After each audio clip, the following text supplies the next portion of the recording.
this statement from Hamas? Yeah, I mean, essentially it's a yes, but. They're agreeing to some of the elements in there, but they seem to be adding their own conditions. And there's a lot of detail there that isn't mentioned. They say that they're, in principle, ready to agree to the release of the hostages, according to the exchange formula contained in President Trump's proposal. But they say, provided that the field conditions for the exchange are met. And of course, it's not clear exactly what those field conditions are. They say that they're ready to immediately enter in negotiations through the mediators. Well, again, President Trump's proposal doesn't envisage a further negotiation. It is an emphatic take it or leave it proposal. They also say that they renew their agreement to hand over the administration of the Gaza Strip to a Palestinian body of independents, what they call technocrats. Again, President Trump's proposal doesn't talk about a Palestinian body. It talks about an international body with Palestinian consultation, but primarily involving Arab and Muslim countries, as well as this kind of technocratic authority, including the former British Prime Minister Tony Blair. And it kind of kicks the rest of the issues down the can. So I think we just have to wait and see. We have to wait for the American team to interpret this, to see what details there are. It looks like an attempt to delay the process. It's not an emphatic yes, and it's not an emphatic no. Overall, it appears positive, but frankly, there's more that we don't know than we do know. As you noted there, hopefully an encouraging sign here. Ian Pennell for us, we appreciate it. Let's bring in our chief White House correspondent, Mary Bruce. And Mary, we know this, as Ian pointed out, comes days after the president laid out his 20-point plan, and they were waiting on Hamas to respond, and the White House also making threats that if they didn't, there would be hell to pay. So what are we hearing from the White House right now? Yeah, well, we are still awaiting. We certainly have asked for what the White House makes of this response from Hamas just now. But of course, it was just hours ago, earlier this morning, that the president took to social media and said that Hamas had until Sunday evening at 6 p.m. to reach an agreement, saying if an agreement is not reached, all hell like no one has ever seen before will break out against Hamas. Now, while Hamas appears to be agreeing to portions of this plan, clearly there is a lot left to be negotiated. So one key question here is, is this enough to satisfy the president's deadline? If they're continuing to negotiate, or is the president insisting that they have to have a done deal by Sunday evening, or else Israel will be able to clearly continue its attacks, whatever all hell will break loose may mean. Now, I actually asked the president earlier this week if he considered this 20-point plan to be a take it or leave it deal, or if there was some wiggle room here to negotiate. And while he wouldn't say flat out, he certainly left the impression that this is the deal that's on the table, that he didn't have much patience for additional negotiations, though clearly Hamas is looking to negotiate some terms of this. A bit of a reminder here of what the president's 20-point plan calls for. It would see Hamas release all of the remaining hostages and agree not to have any role in the governance of Gaza in any form. In exchange, Israel would agree not to occupy or annex Gaza and would slowly pull out its military forces, though not fully. That, of course, is a huge sticking point among many sticking points here, Whit. Mary, stand by with us. Let's go back to Ian Pennell, because, Ian, we were looking at some of the images there of President Trump with Prime Minister Netanyahu earlier this week. That's when they agreed to this plan, when they unveiled it. What more do we know about those discussions behind the scenes and how this response from Hamas is likely to be received in Israel? I mean, there's been intensive discussions behind the scene. We knew that the Special Envoy Steve Witkoff was meeting with the Israeli delegation. Remember, they'd all gone to New York for the UN General Assembly. They'd met with him a couple of times. In-depth discussions had gone on for hours and hours. Again, there are varying interpretations out there. Did the Israelis come away with it with all that they wanted? I think the reality is no. But does it offer certainly Hamas or the Palestinians everything they wanted? Absolutely not. I mean, none of this process envisages a viable Palestinian state at the end of it. And what it's asking Hamas to do is vote itself out of existence. And so, look, I think the reaction here is the Israelis, certainly the Netanyahu government, are cognizant of the pressure from President Trump. and they're going to want to appear to be compliant to what it is that the Trump administration wants, as is Hamas. If you look at this statement, it appears to be positive. It appears to be agreeing with what President Trump has proposed. It mentions President Trump twice, thanking him for his involvement, his attempts to bring an end to this war. But the reality is going to be interpreted one of two ways here, Whit.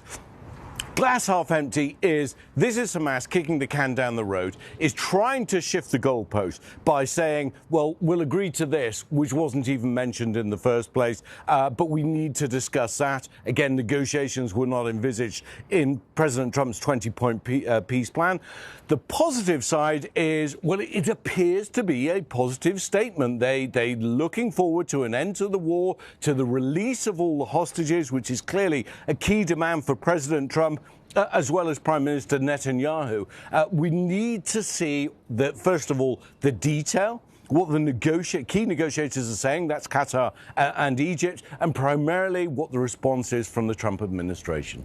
Ian, thank you. And please stand by for us as we're still getting some more information right now. Let's go to former Deputy Assistant Secretary of Defense for the Middle East, Mick Mulroy, joining us right now. And Mick, I just wanted to ask you about this pressure campaign that was happening across the region. We know multiple Arab nations signed on to this plan.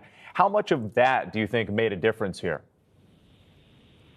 So what I think it was substantial. This is, quite frankly, if it holds and we look at a ceasefire here, it was in large part because so many of the Arab nations signed on to this 20-point plan by the Trump administration. So we have to see, the devil's in the details, of course, but if this goes forward and there's an end to this conflict, the hostages come home, obviously significant benefits, humanitarian assistance into Gaza for the Palestinian people. It was in large part because of this pressure campaign put on them by the Gulf states. Forgive me, I was just getting some information in my ear here. And Mick, if I could just follow up on that. We know that there have been proposals and agreements in the past. Hamas has found reasons to delay, and then ceasefires have fallen apart. Is this what leads us to believe this could be different in any way? Well, I think in part because of the overwhelming support for this ceasefire agreement. And it's important to point out, not only is this of benefit to Israel, it is of benefit to the Palestinian people. This will be a sea change in their current situation, not just the 600-plus trucks of humanitarian assistance going into Gaza, but a plan for a new governance in the future, a plan to essentially rebuild Gaza that would be billions of dollars contributed by many in the region to do so. It is a very big step for the Palestinian people and ultimately could lead to a two-state solution in a Palestinian state if it was done in accordance to that plan that was obviously in keeping with the Israeli security concerns. But if they agree to this, and they also get amnesty under this agreement, the remaining Hamas fighters could literally lay down their weapons and get amnesty. So there is benefits to every side of this. Let's hope that it actually holds and we can see this being agreed to finally by both sides of this conflict, and we can see an end to it. And we know there is so much hope around the world that perhaps this could be the thing that brings peace to that area for now. Ian, I'd like to go back to you because questions remain about what it's going to take to get this over the finish line, and I understand you have some additional reporting on that. Yeah, that's right. One of the Hamas leaders has been interviewed by the Al Jazeera channel and specifically was asked about this concept in President Trump's peace plan, whereby soon as it's agreed upon, there is a 72-hour window for the release of all the hostages. This particular leader of Hamas saying delivering the captives and remains within 72 hours is theoretical and unrealistic under the current circumstance. And this is what I fear here. I think everyone wants this to be as positive as possible because, as you said yourself, everyone wants this to be over. They want peace to Gaza, they want development to Gaza, they want an end to the war. Israel wants it, the Palestinians want it, the surrounding countries want it. But we shouldn't forget that Hamas is an organization that it sets itself out to achieve two things. One is the destruction of the state of Israel, and the other is the establishment of a Palestinian state. There is nothing in this 20-point plan that leads them any closer to that. And you're asking what is regarded as a terrorist organization to vote itself out of existence. And I think the real fear, and you'll hear that here in Israel, is that what they're doing is playing for time. And the question is, President Trump has presented himself, and we saw this again in his post on Truth Social, as being impatient, that the clock is ticking, they need to respond yes or no. And actually what we've got is a kind of yes but moving the goalpost. And I'm not convinced at the moment that that is going to be enough. Ian, panel for us again, we appreciate it. And just to make clear, once again, Hamas agreeing to release all of the remaining hostages as long as the withdrawal from the Strip is completed and the war is ended. And this is the quote here: proper field conditions are met. That going to the reporting there that Ian was laying out. We're going to continue following this coverage across all of our platforms on ABC News. You can go to our streaming channel, ABC News Live, our website, abcnews.com. Then we'll have a full wrap-up on World News Tonight. I'm Whit Johnson in New York. Have a great day. This has been a special report from ABC News. Our thanks to Whit Johnson for that. We are staying with that breaking news. And as you just heard, Hamas has agreed in principle to a ceasefire that was proposed by President Trump, though the group says further negotiations will be needed to finalize a deal. Hamas says it will release all remaining hostages as long as the withdrawal from Gaza is completed and the war is ended and, quote, proper field conditions are met. Hamas also agreed to hand over the administration of the Gaza Strip to a group composed of Palestinians. And joining us now, we want to talk with ABC News Chief Foreign Correspondent Ian Pannell and ABC News Chief White House Correspondent Mary Bruce. And Mary, we just heard from you a moment ago. Has the White House said anything yet? Is this enough for President Trump?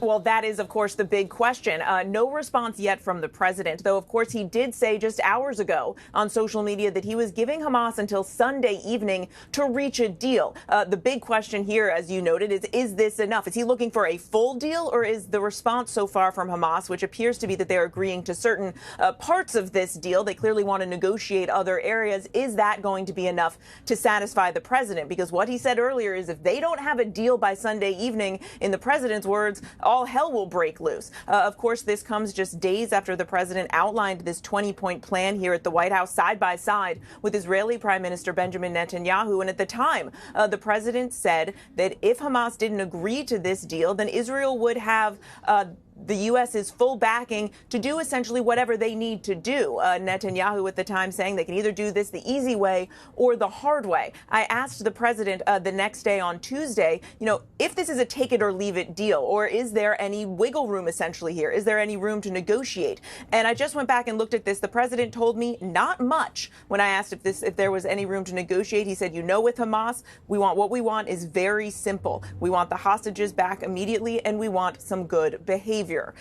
There is a lot in this 20-point plan that the U.S. and Israel and other allies have all coalesced around behind this deal. Hamas, though, while they're agreeing to some portions of it, clearly there is a lot here to be worked out. The question is whether the president and Israel are going to give them the time and the space to work that out, or whether the deal on the table, as laid out earlier this week, is the best and final offer.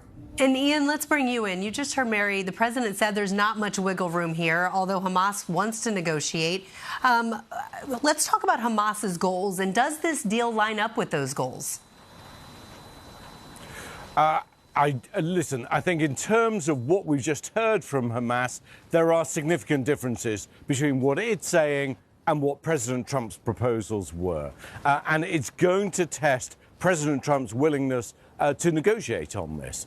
There are many things there that are missing.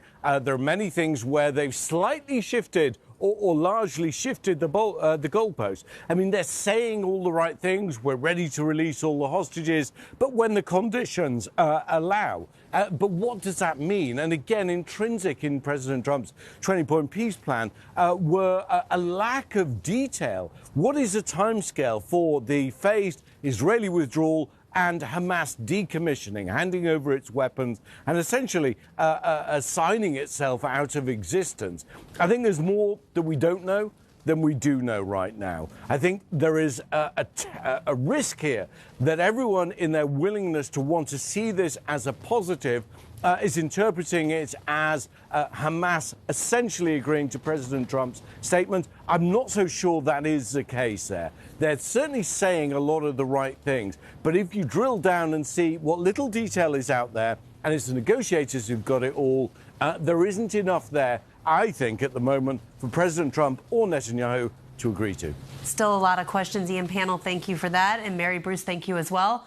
The news never stops. You can find us anywhere you stream live news. And if you are on the go, we're on the ABC News app and abcnews.com. I'm Rhiannon Alley. Thank you so much for streaming with us. We have so much more news next. Don't go anywhere. Stay with us.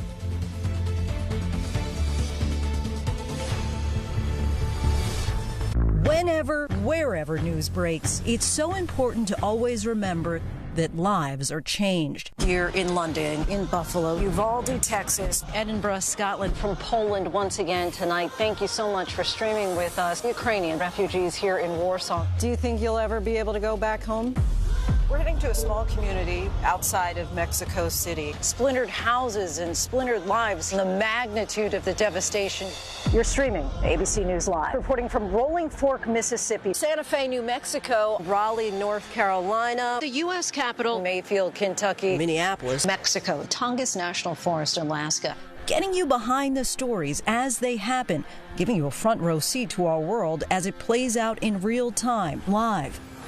ABC News Live Prime.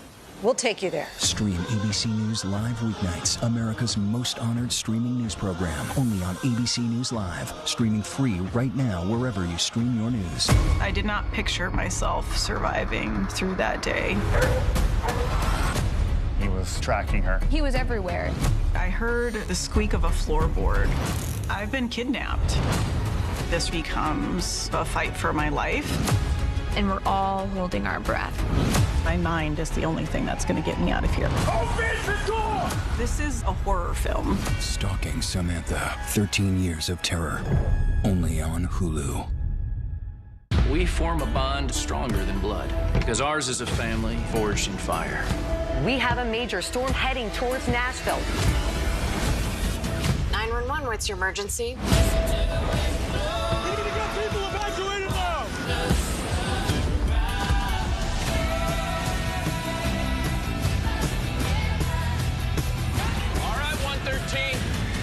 We are on the move.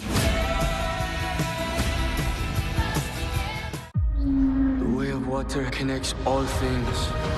You can now experience the movie of that made history. The way it was meant to be seen, back on the big screen. Let's do it. We must protect the people. See it in theaters to catch a special preview of Avatar, Fire and Ash. This world goes much deeper than you imagine.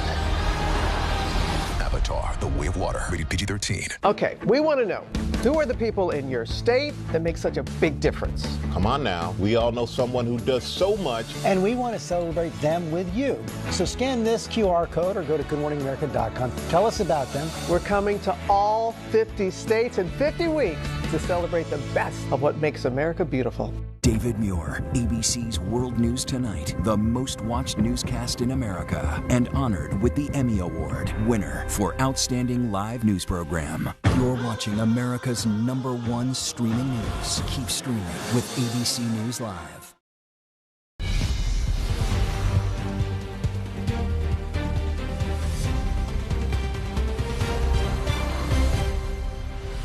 Hi, everyone, and thanks for joining us. I'm Rhiannon Alley in New York, and we have breaking news here on ABC News Live. Hamas has agreed in principle to a ceasefire proposed by President Trump, though the group says further negotiations will be needed to finalize a deal. Hamas says it will release all remaining hostages as long as the withdrawal from Gaza is completed, the war is ended, and, quote, proper field conditions are met. Hamas also agreed to hand over the administration of the Gaza Strip to a group composed of Palestinians. And ABC News White House correspondent Mary Bruce is joining us now with the latest. Mary, I know we just spoke a few minutes ago. Any response from the White House yet? Still no official response from the White House, Rhiannon. I'm sure they are trying to sift through this and figure out what exactly this means, just like we are. Of course, as we've been discussing, this comes just hours after the president set a Sunday evening deadline for Hamas to reach an agreement. And I think that's the key word here. He called for an agreement, not for them to respond, not for them to agree to talk further. The president said that they needed to agree by Sunday evening, or else, in his language, all hell would break out. Of course, this comes just days after the president here at the White House, side by side with Israeli Prime Minister Netanyahu, unveiled this 20-point plan to end the war. And let's remind everyone what was in that plan. Part of this included that Hamas would release all of its remaining hostages and agree not to have any role in the governance of Gaza in any form. Now, in exchange, Israel would not occupy or annex Gaza and would slowly withdraw its military, though not fully. Full withdrawal, though, of course, is something that Hamas has long insisted has to happen. The big question here remains, is this going to be enough for President Trump to continue talking? As we've been discussing over the last hour here, this appears to certainly be a tactic by Hamas to buy time. Is the president willing to give them that time? And if not, if this does not satisfy the president's demands and, of course, the demands of Israel and the other allies who are now backing this 20-point plan, the president has made it very clear that Israel would have the U.S.'s full support and backing to do, as Trump has said, whatever he needs to do. Netanyahu saying that if Hamas doesn't accept this deal, that they can do this the easy way or the hard way. He didn't go into specifics of what the hard way looks like, Rhiannon. And Mary, from a political standpoint, how important is this peace deal to the president? And how big of a win is this if this actually ends the war? Well, this is huge, hugely consequential. Obviously, ending this war is something that the president has long promised he could do. It has been obviously harder than he envisioned. I think even he would concede that. He is incredibly close to Netanyahu. Netanyahu, when he was here, praised Trump as being the most supportive U.S. president in history. Netanyahu has been here 4 times. I think that tells you a lot since Trump came back to office. So obviously, it's not just the U.S., but certainly all of our allies. The entire world wants to see an end to this war somehow. The question is, of course, what exactly does that look like? The devil is certainly in the details. I think the fact that Hamas is responding is obviously a positive step. But, what exactly would this look like? What are they willing to agree to? They've agreed certainly to some principles, it seems, of this deal, but there is still a lot to be worked out here. A very good point. A lot of people saying that this is a very positive step. But again, this is not a done deal. Mary, thank you for that. We, of course, are going to continue following that story for you, and we'll bring you more as we get it. We want to turn now to music mogul Sean Diddy Combs, back in court today, addressing the judge during sentencing on 2 counts of transportation for the purpose of prostitution. Combs faces a maximum 20 years in prison. So far, he's already spent 12 months behind bars at a Brooklyn detention center. His lawyers are fighting for a sentence that's no more than 14 months, but prosecutors argue he deserves 11 years, claiming the public must be defended from Combs' violence. Today in court, the judge said he does not believe Combs has taken full responsibility and is not remorseful for his prostitution-related conduct. For more now, ABC News' Rena Roy is outside the courthouse, and Rena, Combs actually made a personal plea to the judge today just moments ago. Before his sentencing was read, even apologized to Cassie and another victim who testified against him, who was referred as Jane in court. What else did he say? Yeah, well, Rhiannon, we are expecting the judge to hand down that sentence to Sean Combs really at any moment now. And as you said, he just spoke a couple of minutes ago, and he was very emotional. He broke down into tears, saying he hates himself, that he's been humbled, he's been broken down to his core. And he first apologized to his ex-girlfriend, Cassie Ventura. You'll remember she was the star